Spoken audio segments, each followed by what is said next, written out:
సీతమ్మ హనుమంతుడికి ముత్యాల హారం ఇచ్చిందని మీకు తెలుసా? అయోధ్యలో శ్రీరాముని పట్టాభిషేకం మహావైభవంగా జరిగింది.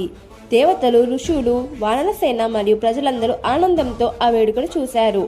ఆ సమయంలో సీతమ్మకు అమూల్యమైన ముత్యాల హారం అందించారు. సీతమ్మ తనను లంకలోనే కనుగొని రాముడికి వార్త తీసుకెళ్లిన హనుమంతుడి అపారమైన సేవను గుర్తు చేసుకుంది. ప్రేమతో ఆ ముత్యాల హారాన్ని హనుమంతుడికి బహుమతిగా ఇచ్చింది. హనుమంతుడు హారాన్ని తీసుకుని ఒక్కొక్క ముత్యాన్ని పగలగొట్టి చూడడం ప్రారంభించాడు. ఇది చూసి అక్కడున్న వాళ్ళందరూ ఆశ్చర్యపోయారు. ఎందుకు ఇలా చేస్తున్నామని అడిగితే, ఈ ముత్యాలలో రాముడు, సీతమ్మ కనిపిస్తారా అని చూస్తున్నాను. వారు లేని ముత్యాలకు నాకు విలువ లేదు అని వినయంగా చెప్పాడు. ఆ మాటలు విని అందరూ అతని భక్తిని ఆశ్చర్యంతో చూశారు.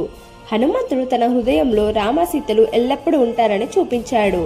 నిజమైన భక్తికి ఆభరణాలు లేదా సంపదల కంటే భగవంతుడిపై ప్రేమే ముఖ్యమని అందరూ గ్రహించారు.